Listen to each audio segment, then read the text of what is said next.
Well, this was the first race from Norway featuring Petter Solberg, Oliver Bennett and Anton Martin. If you look down at turn one, of course, Martin ended up taking the joke. That Guy Wilkes, pretty sensible tactics from that grid slot. Yeah, absolutely. You know, he was dropped off the line, so it's sensible to go into the joker on the first lap. But Petter Solberg, he was a little bit concerned about the cleaning effect. Obviously, he's the first race out in qualifying one. He doesn't know how the other guys are going to perform because obviously the track is going to clean slightly. But here, as you can see, absolutely nailed the joker. He did say that he made a couple of mistakes, nothing too big. Yeah, Solberg on a bit of a fly. He's had a good record this year. He's won all his Q1 races, as we said, and he goes on to win the first one here as well. On to race two. This was the start. Both the ProDrive machines left at the line. No good for them. Stad in turn one had tried to go around the outside. This was actually him taking his joker lap later on in the race.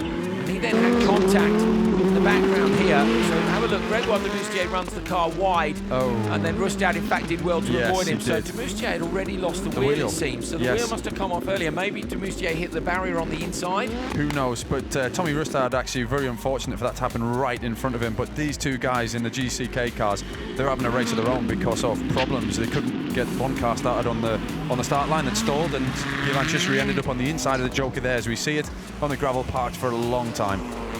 Ryala taking the win in this one, a little way off the pace, needs to get used to that new car. Well, here's a look at race 3 from Q1. Johan Kristoffersen got a great start here and moves across, but look on the inside, you've got Wirtz, who has contact there with Larsen, and Larsen actually looks like he was rotating round to hit the back of Johan Kristoffersen's car. No, watch it from this point of view. Boom. Oh, he does Big hit him hard, in the doesn't back. he? So in fact, it's almost Larsen touching the back of Kristoffersen that's spun him round rather than Wirtz on the inside. Yeah, absolutely. You know, and it grabbed on the back of Johan's wheel as well, which would unbalance the car. Exactly what we saw happen to Johan, of course, when he touched the back of Solberg on the way down to turn 1 in Silverstone. So Johan Kristoffersen doing a good job here out front. He was pretty much in the clear, Guy, and you know that was thanks to Max Pouscher, of course, hasn't done so much rallycross this year.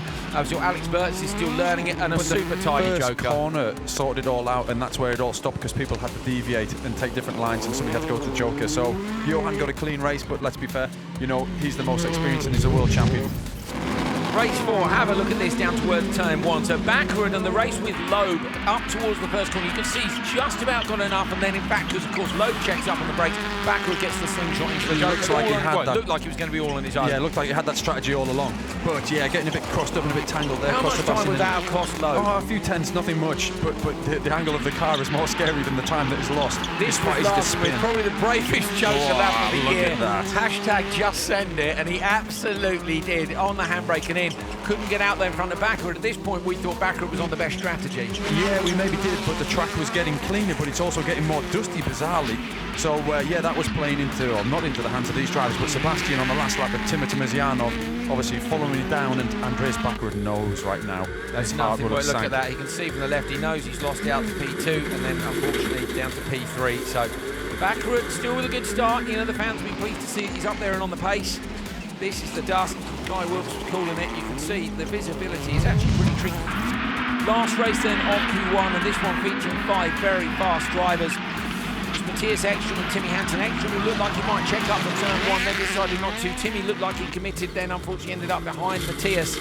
And this is on board with Hansen. You can see Ekstrom, he tries to get it, but Ekstrom sideways, just keeps the car tidy on the inside, no way through. Yeah, and obviously we were watching that race while Kevin Hansen was going about his business very, very well at the front end and keeping it clean with Niklas Grunholm chasing him down.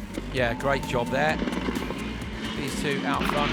Grunholm jokering earlier. I wonder if that was in response to the lap times the cars were behind him. Absolutely, he was trying to cover off and maybe get in either behind Timmy Hansen or even in front of him. Couldn't quite get it done, so it just came down to Kevin on the last lap. You can see the gap as he went in. As he came out, sideways on the way in actually, very sideways for Kevin.